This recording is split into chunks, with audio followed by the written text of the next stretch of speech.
नमस्कार दोस्तों, आप सभी का हमारे YouTube चैनल में स्वागत है। आप सभी को फिर से एक स्पेशल कहानी लेकर आए। चलिए कहानी को शुरू करते हैं। बुद्धिमान व्यक्ति ये 7 बातें कभी भी किसी को नहीं बताते हैं। कभी कभी हम जाने अनजाने में कुछ ऐसी गलतियां कर जाते हैं जिनका पछतावा हमें फिर बाद में होता रहता है। जब हम गलतियां करते हैं तब हम इस बात का बिल्कुल भी पता नहीं रखते हैं। इस गलती से हमारे जीवन में आगे चलकर कोई प्रभाव भी पड़ सकता है। कभी कभी हमारी ज्यादा अच्छाई भी हमारे दुख का कारण बन जाती है। हमें पता ही नहीं चलता है कि हम स्वयं ही अपने लिए खाई खोद रहे हैं। एक समय की बात है, एक नगर में एक युवक रहता था। युवक का परिवार बहुत गरीब था। उसके परिवार में आए दिन किसी न किसी बात को लेकर झगड़े चलते रहते थे। वह युवक इन झगड़ों से बहुत परेशान था। जब वह युवक ने पारिवारिक झगड़े को रोकने की बहुत कोशिश की, पर वह झगड़े रुकने की जगह बढ़ते ही जा रहे थे। तो युवक काम की तलाश में लोगों के पास जाता तो लोग पूछते हैं कि भाई तुम कितना वेतन लोगे, तो उनसे कहना कि आप मुझे बस काम दे दीजिए। मेरे परिवार की आर्थिक स्थिति बहुत खराब है, मुझे काम की बहुत आवश्यकता है। आप बस मुझे काम पर रख लीजिए और आप जितना दोगे मैं उतना ही ले लूंगा। तो लोग उसकी मजबूरी का फायदा उठाकर उसे कम कीमत पर काम पर रख लेते, क्योंकि उसने लोगों को खुद ही मौका दे दिया। लोगों को पता था कि उसे काम की बहुत जरूरत है, वह कम पैसों में भी काम कर लेगा।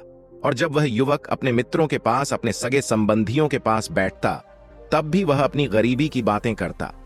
वह अपने मित्र और सगे संबंधियों से कहता कि मैं क्या करूं, मेरा परिवार बहुत गरीब है, हमें 2 वक्त की दाल रोटी भी ठीक से नसीब नहीं होती और आए दिन परिवार में लड़ाई झगड़े होते रहते हैं। मुझे तो कुछ भी समझ में नहीं आता कि मैं करूं। क्या उसके मित्र और सगे संबंधी भी उस समय उसकी बात सुन लेते?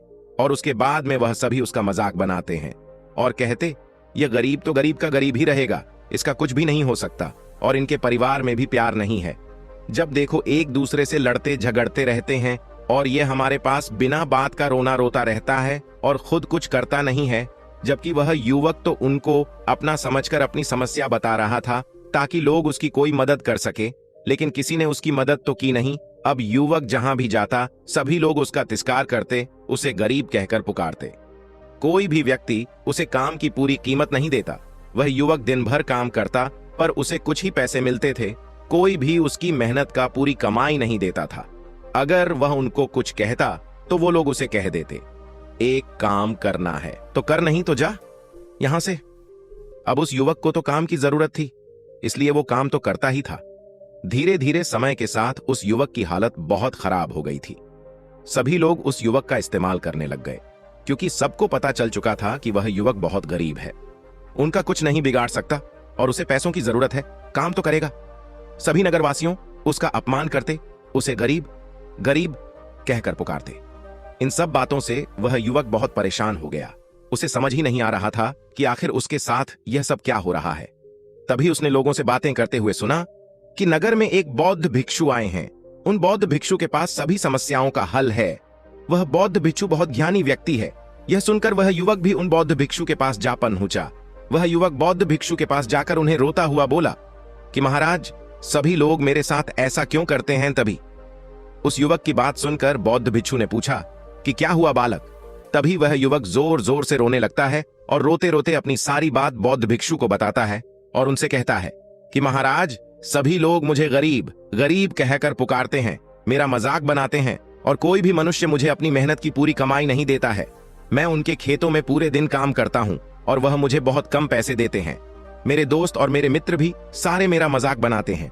वह बौद्ध भिक्षु उस युवक की सारी बातें बड़े ध्यान से सुनते हैं और उससे पूछते हैं कि सभी नगरवासियों को इस बात का कैसे पता चला कि तुम बहुत गरीब हो और लोग तुम्हें पूरे दिन काम करने के बाद भी इतना कम वेतन क्यों देते हैं। बौद्ध भिक्षु की बात सुनकर युवक बोला कि दरअसल महाराज, मैंने ही नगरवासियों से हमदर्दी पाने के लिए उनसे कहा था कि मैं बहुत गरीब हूं, मुझे आप काम पर रख लीजिए, जो आप दोगे मैं ले लूंगा। यह सुनकर वह बौद्ध भिक्षु बोले, इसमें लोगों की क्या गलती है। अगर नगरवासी तुम्हारा मजाक बनाते हैं, तुम्हें कम वेतन देते हैं, तो इसमें तुम्हारी गलती है। तुम ही ने उन लोगों को बढ़ावा दिया है। तुम्हें कुछ बातें सिर्फ अपने तक ही सीमित रखनी चाहिए थी, लेकिन तुमने तो वह बातें सबको बता दी। बौद्ध भिक्षु की बात सुनकर वह युवक उनके पैरों में गिर गया और उनसे बोलने लगा कि महाराज, मैं अब क्या करूं, आप मेरी इस परेशानी को दूर करो। युवक की बात सुनकर बौद्ध भिक्षु बोले, देखो अब जो हो गया उसे तो वापस नहीं लाया जा सकता है। लेकिन आज मैं तुम्हें ऐसी 7 बातें बताऊंगा जो तुम्हें कभी भी किसी को नहीं बतानी है, सिर्फ अपने तक ही सीमित रखनी है, चाहे फिर वह तुम्हारा मित्र ही क्यों ना हो या फिर कोई सगा संबंधी ही क्यों ना हो। तुम्हें यह बातें किसी को नहीं बतानी है।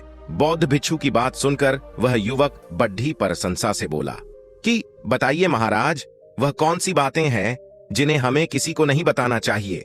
फिर बौद्ध भिक्षु ने युवक से कहा कि जो तुम्हें पहली बात किसी को नहीं बतानी चाहिए, नंबर 1, अपने जीवन का लक्ष्य, तुम्हारे जीवन का सपना। हम क्या करते हैं, हम अपने सपने को सभी को बता देते हैं कि मैं यह करूंगा, मैं बड़ा होकर यह बनना चाहता हूं। हमें ऐसा लगता है कि लोग सुनकर बहुत प्रसन्न होंगे कि मैं कितना बड़ा आदमी बनना चाहता हूं, लोग मेरी प्रशंसा करेंगे। लेकिन ऐसा होता नहीं है। जब हम अपने सपने को लोगों को बता देते हैं तो हमारे मन में संतुष्टि का भाव जाता है। हम मन ही मन बहुत खुश होते हैं, जिससे हम अपने सपने के प्रति वो जुनून नहीं रख पाते हैं जो हमारे पहले था। जब हम अपने सपने लोगों को बता देते हैं तो उनकी उम्मीदें हमसे बढ़ जाती हैं। वह हमारे ऊपर और भी ज्यादा ध्यान देने लगते हैं, जिससे कभी कभी हम तनाव में भी आ जाते हैं। और फिर यही तनाव हमारे जीवन में असंतुलन पैदा करता है और फिर हम अपने सपने से, अपने लक्ष्य से भटक जाते हैं। जब हम अपने सपने किसी को बताते हैं तो आपको कुछ लोग तो प्रेरणा देंगे, जिससे आपको आगे बढ़ने में हिम्मत मिलेगी। लेकिन बहुत से लोग ऐसे हैं जो आपको प्रेरणाहीन करेंगे, आपको डिमोटिवेट करेंगे, जिससे आप आपके लक्ष्य से भटक सकते हो। इसीलिए जो भी आपका सपना है उसे पूरा करो, उसके बाद ही लोगों को बताओ। अगर पहले बता दोगे तो लोग रुकावटें पैदा कर देंगे, और सपने को अगर चुपचाप तुमने पूरा किया तो लोगों को स्वतः ही पता चल जाएगा कि तुमने कौन सा सपना हासिल किया है। इसीलिए कभी भी किसी को अपना सपना मत बताओ, अपना लक्ष्य मत बताओ।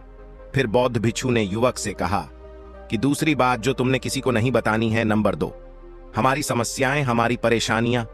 हम क्या करते हैं, जैसे हमें कोई समस्या होती है, कोई परेशानी आती है, तो हम तुरंत लोगों के पास उसके समाधान के लिए पहुंच जाते हैं, उन्हें अपना दुखड़ा सुनाने लगते हैं।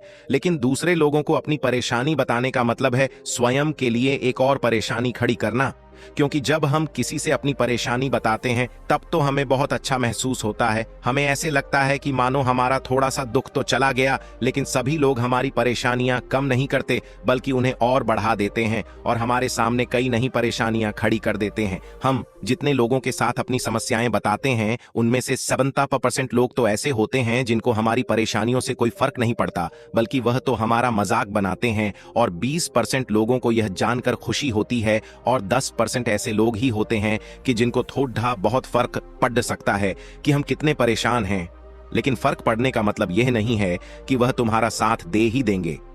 जब लोग हमारी परेशानियां, हमारी समस्याओं का मजाक बनाते हैं तो हमें बहुत बड़ा दुख होता है। इसीलिए हमें कभी भी अपनी परेशानियां किसी को नहीं बतानी चाहिए, स्वयं ही उनका हल खोजना चाहिए। क्योंकि हमें हमसे बेहतर कोई नहीं जानता और हम खुद ही बिना किसी की मदद से हर परेशानी से बाहर निकल सकते हैं। फिर बौद्ध भिक्षु युवक को तीसरी बात बताते हुए कहते हैं कि नंबर 3, हमें कभी भी अपने परिवार की समस्याएं किसी को नहीं बतानी चाहिए। हम सभी के घर परिवार में कोई ना कोई समस्या जरूर होती है। जहां सब लोग एक साथ रहते हैं तो कहासुनी भी हो जाती है। हमारी परिवार के साथ हमारे संबंध अच्छे हो या बुरे हो, हमें किसी को भी नहीं बताना चाहिए। जब हम दूसरों को इसके बारे में बताते हैं तो लोग मजे लेकर तुम्हारी बातें सुनते हैं। उन्हें कोई फर्क नहीं पड़ता कि तुम किस परेशानी में हो, बल्कि वह लोग तो उन कमजोरियों का फायदा उठाने की कोशिश करेंगे। तुम्हें तुम्हारे परिवार की समस्याओं को आपस में ही अपने परिवार वालों से बात करके सुलझा लेनी चाहिए, तो तुम्हें दूसरे लोगों को बताने की जरूरत ही नहीं पड़ेगी। और जब हम अपने और अपने परिवार के समस्याएं लोगों को बताते हैं तो लोग हमें कमजोर समझने लगते हैं, हमारे बारे में सोचने लगते हैं कि यह तो कुछ नहीं कर पाएगा, यह अपने परिवार को नहीं संभाल सकता, इतनी छोटी छोटी बातों पर ही परेशान हो रहा है, तो यह आगे चलकर जीवन में बड़ी बड़ी समस्याओं का सामना कैसे करेगा। हम तो लोगों को अपने परिवार की समस्याएं यह सोचकर बताते हैं ताकि वह हमारी मदद कर सके। लेकिन यह दुनिया बहुत मतलबी है। इस दुनिया में कोई आपका खास नहीं है। लोग हमारी बातें मजे ले लेकर सुनते हैं और हमारे सामने तो झूठी हमदर्दी दिखाते हैं, और फिर हमारी पीठ पीछे जो बातें हम उन्हें बताते हैं उन्हें अच्छे से नमक मिर्च लगाकर चारों तरफ फैला देते हैं, जिससे उन लोगों का तो कुछ नहीं बिगड़ता, पर तुम्हारे परिवार की इज्जत मिट्टी में मिल जाती है। लोग तुम्हारे परिवार के बारे में तरह तरह की बातें बनाने लगते हैं, एक बात की 100 बात करने लगते हैं, जो बात हुई नहीं उस बात को भी नमक मिर्च लगाकर बता दे हैं। इस दुनिया में घाव पर मरहम लगाने वाले तो कम है और नमक छिड़कने वाले बहुत ज्यादा है। इसलिए कभी भी किसी को अपने परिवार की स्थितियों के बारे में नहीं बताना चाहिए। फिर बौद्ध भिक्षु ने उस युवक को चौथी बात बताते हुए कहा कि तुम लोगों के सामने इस बात को कभी मत बताना कि तुम किन चीजों के मालिक हो या फिर तुम्हारे पास क्या क्या है। तुम तो लोगों को ऐसे ही अपने बारे में बताते हो कि तुम्हारे पास इतने बंगले हैं, इतनी गाड़ी है, इतना धन है, ताकि लोगों को पता चल सके। लेकिन तुम ये सोचकर उन्हें नहीं बता रहे हो कि तुम उन्हें नीचे दिखाने की कोशिश कर रहे हो। लेकिन लोग तुम्हारी बातों का गलत मतलब निकाल सकते हैं। वह सोच सकते हैं कि तुम उन्हें नीचा दिखाने के लिए यह सब बातें कर रहे हो और फिर वह तुमसे नफरत करने लगेंगे। उस समय तो वह कुछ नहीं बोलेंगे, लेकिन अंदर ही अंदर वह तुमसे नफरत करने लग जाएंगे और तुमसे दूर होने लग जाएंगे, तुम्हें गिराने की कोशिश करेंगे। और हो सकता है कि तुम्हारी बातें सुनकर तुम्हारे पास इतना धन है ये जानकर कुछ लोग तुम्हारे से झूठे रिश्ते बना लें, तुमसे अपना मतलब भी निकलवा सकते हैं। इस दुनिया में ऐसे बहुत से मतलबी लोग हैं जो लोगों से बस धन पाने की चाहत में रिश्ता जोड़ते हैं। इसीलिए तुम्हें अपना धन किसी को नहीं बताना चाहिए। समय के खेल का किसी को पता नहीं। आज अच्छा है तो जरूरी नहीं कल भी अच्छा हो। मान लो आज तुम्हारे पास खूब धन दौलत है, लेकिन अगर कभी आपके पास नहीं रहे और आप लोगों से मदद मांगोगे तो लोग आपकी मदद नहीं करेंगे, बल्कि आपको ताने मरेंगे।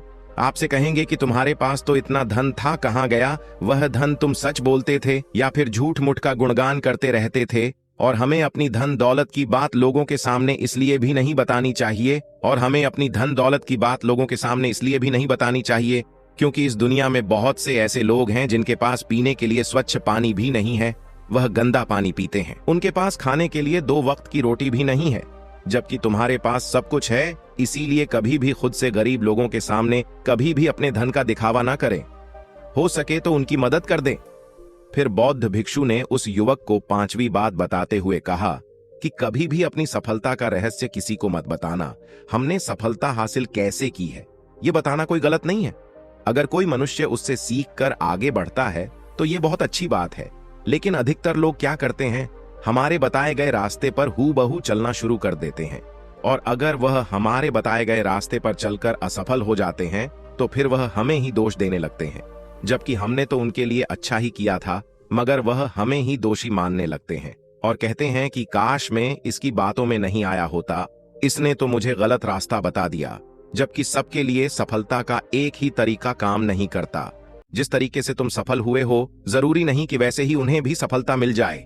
इसीलिए कभी भी किसी को अपनी सफलता का रहस्य मत बताओ। अगर वह मनुष्य सच में ही तुमसे सफलता का मार्ग जाने की कोशिश करें और उस कार्य उसे बहुत लग्न हो और वह बहुत दृढ़ संकल्पी हो कि नहीं मुझे तो यह कार्य करना ही है, तो तुम उसे जरूर बता सकते हो। लेकिन तुम आगे से कभी भी किसी को कुछ मत बताओ, नहीं तो अगर वह लोग असफल रहे तो वह तुम्हें ही दोषी मानने लगेंगे। उन लोगों को इस बात से कोई फर्क नहीं पड़ता कि तुम उनके लिए अच्छा कर रहे हो। वह असफल होने पर तुमसे घृणा करने लगेंगे, तुम्हें भला बुरा बोलने लगेंगे।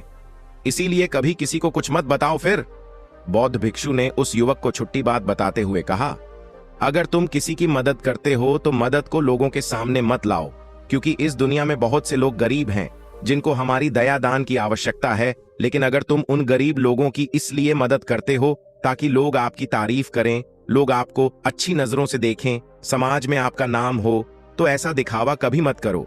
जबकि तुम्हें लोगों की मदद इसलिए नहीं करनी चाहिए कि दूसरे लोग आपकी तारीफ करें, बल्कि आपको लोगों की मदद सच्चे हृदय से बिना किसी को बताए करनी चाहिए, क्योंकि यही मदद आपको अंदर से शांति प्रदान करवाती है।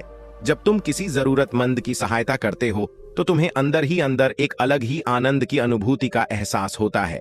लेकिन अगर तुम किसी जरूरतमंद की सहायता बस दिखावे के लिए करते हो तो कुछ पल के लिए तो तुम दूसरों की नजरों में अच्छे बन जाओगे, लेकिन तुम कभी भी आत्मसंतुष्टि प्राप्त नहीं कर पाओगे। फिर बौद्ध भिक्षु उस युवक को 7वीं और अंतिम बात बताते हुए कहते हैं कि कभी भी अपनी आमदनी का जिक्र दूसरों के सामने मत करो, क्योंकि यह एक ऐसी बात है जिसे हमें हमेशा हमारे परिवार तक ही सीमित रखनी चाहिए। अपने मित्रों या फिर अपने सगे संबंधियों को कभी अपनी आमदनी मत बताओ। हमें कभी भी किसी से भी ना तो उसकी आमदनी पूछनी चाहिए और ना ही अपनी आमदनी बतानी चाहिए, क्योंकि जब हम लोगों को अपने आमदनी बताते हैं तो लोग हमारी स्थिति का आसानी से पता लगा लेते हैं, जो हमारे लिए बिल्कुल भी सही नहीं है। क्योंकि अगर हमारी आमदनी कम होती है और हम लोगों को बता देते हैं तो लोग हमें गरीब समझकर हमसे दूर होने लगते हैं, हमारा तिरस्कार करने लगते हैं, हमें नीचा दिखाने लगते हैं, हमें नीचा समझने लगते हैं, हमारी इज्जत नहीं करते। अगर हमारी आमदनी ज्यादा होती है और हम लोगों से उसके बारे में बता देते हैं तो लोग हमसे मतलब से रिश्ते रखना शुरू कर देते हैं। उन्हें हमसे नहीं, हमारे पैसों से मतलब होता है। लोग आपसे इसलिए रिश्ता नहीं जुड़ेंगे आप एक अच्छे इंसान हो, बल्कि वह तो आपसे इसलिए रिश्ता जोड़ेंगे क्योंकि आपके पास धन है। जो लोग आपको पसंद नहीं करते वह भी धन की वजह से तुमसे रिश्ता रखेंगे और तुम्हारे साथ ऐसा बर्ताव करेंगे जैसे तुम उनके लिए बहुत खास हो। इसीलिए कभी भी किसी को अपनी आमदनी मत बताओ, बस इसे अपने और अपने परिवार तक ही सीमित रखें, क्योंकि आपका परिवार ही आपकी तरक्की को देखकर खुश होता है। बाकी तो यह दुनिया आपकी तरक्की को देखकर जलने वालों में से है। युवक बौद्ध भिक्षु की सारी बातें बड़ी अच्छी तरीके से समझ गया और उसी वक्त अपने मन ही मन में यह संकल्प ले लिया कि आज के बाद कभी भी किसी को अपने रहस्य नहीं बताएगा। इसके बाद उस युवक ने बौद्ध भिक्षु को प्रणाम किया और फिर वहां से चला गया। दोस्तों, अगर मेरा वीडियो अच्छा लगा तो लाइक करना एंड सब्सक्राइब करना ना भूलें। मिलते हैं नेक्स्ट वीडियो में, तब तक के लिए बाय बाय।